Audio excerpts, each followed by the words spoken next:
আর নয় বাজারের কেনা নুডলস। আপনার হাতে যদি মাত্র 2 কাপ পরিমাণে আটা থাকে তাহলে কিন্তু মাত্র 10 মিনিটে আপনি এই নুডলসটি বাসায় তৈরি করতে পারবেন একদম স্বাস্থ্যসম্মতভাবে। আসসালামু আলাইকুম everyone, welcome back to my channel. হুটহাট খিদে পেলে কিন্তু পেট ভরানোর জন্য আমরা নুডলসটাকেই চুজ করে থাকি। তো বাসায় যদি এত মজার একটা নুডলস বানানো যায় তাহলে তো আর বাজার থেকে নুডলস কেনার প্রশ্নই আসে না। আমার আজকের এই ভিডিওটি আপনাদের কাছে অনেক বেশি হেল্পফুল হবে। তো ফার্স্টে আমি একটা বোলের মধ্যে নিয়ে নিচ্ছি 2 কাপ পরিমাণে আটা। আপনারা চাইলে কিন্তু ময়দা দিয়েও করতে পারেন।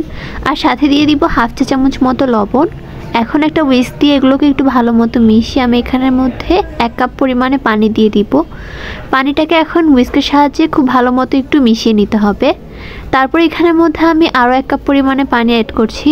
ধাপে ধাপে পানি অ্যাড করব আর এটাকে পাতলা একটা ব্যাটার তৈরি করে নিব। আমি কিন্তু এখানে মোট 1.5 কাপ পরিমাণে পানি ইউজ করেছি। ধাপে ধাপে একবারে কিন্তু দেইনি, নাহলে কিন্তু কম বেশি হয়ে যেতে পারে। তো এখন এই হুইস্কটা দিয়ে একদম ভালো মতো এটাকে ফেটিয়ে নিতে হবে যতক্ষণ না পর্যন্ত এটা একদম স্মুথ হয়ে যায়।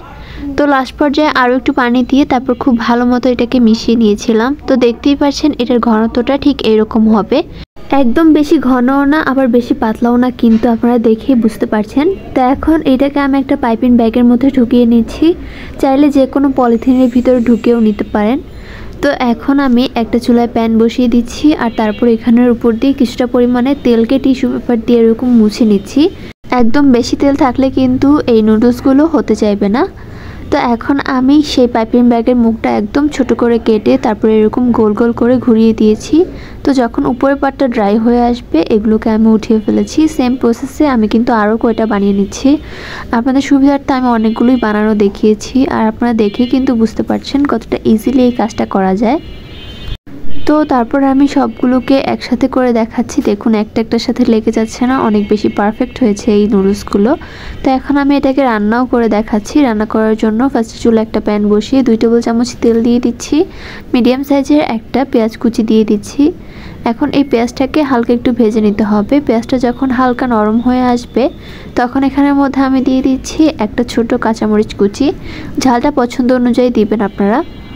তারপর এখানের মধ্যে আমি দিয়ে দিচ্ছি 1 কাপ পরিমাণে গাজর কুচি। গাজরটাকে আমি একদম জুলিয়ান কাট করে কেটেছি। এইভাবে দিলে কিন্তু নুডলসের মধ্যে দেখতে অনেক বেশি সুন্দর লাগে। তো এখন গাজরটাকেও একটু ভেজে এখানের মধ্যে হাফ চা চামচ মরিচের গুঁড়া, হাফ চা চামচ জিরার গুঁড়া দিয়ে দিচ্ছি। তো তারপর আবারও খুব ভালো মতো এগুলোকে মিশিয়ে নিব। তারপর আমি সেম কাটের একটা টমেটো দিয়ে দিচ্ছি, সাথে হাফ চা চামচ রসুন বাটা আর আরও একটা ক্যাপসিকাম কুচি দিয়ে দিচ্ছি। তো এখন এগুলোকে অল্প একটু ভেজে এগুলোকে এক পাশে করে আমি আরেক পাশে দিয়ে দিচ্ছি 2টা ডিম। এখন এই ডিমগুলোকে একটু ভেজে নিব। ডিমের মধ্যে চাইলে কিন্তু লবণ অ্যাড করতে পারেন। তো এখন আমি ডিমটাকে স্প্যাচুলাটা দিয়ে একদম ভালো মতো মিশিয়ে তারপর একটু ঝুড়া ঝুড়া করে ভেজে নিচ্ছি। ভাজা হয়ে গেলে এখন আমি সবজির সাথে ডিমটাকে খুব ভালো মতো মিক্স করে একটু লবণ দিয়ে দিব। স্বাদ অনুযায়ী দিবেন আপনারা লবণটা। নুডলসটা আপনারা যে যার মতো পছন্দ অনুযায়ী রান্না করতে পারেন, যে কোনো ধরনের সবজি দিয়ে বা চিকেন দিয়েও রান্না করা যায়। তো এখন আমি নুডলসটা দিয়ে দিচ্ছি আর এখন সবজির সাথে নুডলসটাকে খুব ভালো মতো মিশিয়ে এখন এখানের মধ্যে আমি দিয়ে দিচ্ছি টমেটো সস আর দিয়ে দিচ্ছি একটা ম্যাগি মশলা। টমেটো সস এখানের মধ্যে আমি 1 টেবিল চামচ দিয়েছি আর তারপর একটা ছোট মিনি প্যাকের ম্যাগি মশলা দিয়ে দিয়েছি। এর ফলে কিন্তু টেস্টটা একদম দ্বিগুণ হয়ে যায়, বলতে গেলে খুবই ভালো হয় টেস্টটা। তো এখন জাস্ট খুব ভালো মতো মিশিয়ে তারপরে আমি চুলা থেকে নামিয়ে ফেলছি। তো আমাদের নুডলসটা কিন্তু একদমই রেডি। দেখতেই পাচ্ছেন কতটা লোভনীয় হয়েছে এটা। এতেও কিন্তু অনেক বেশি ভালো ছিল। আমার বাসার সবাই এটা অনেক বেশি পছন্দ করেছে। আপনারাও চাইলে কিন্তু খুব সহজে এরকম নুডলস বানিয়ে পরিবেশন করতে পারেন। আর ভিডিওটি ভালো লাগলে প্লিজ চ্যানেলটি সাবস্ক্রাইব করে পাশেই থাকবেন। আল্লাহ হাফেজ।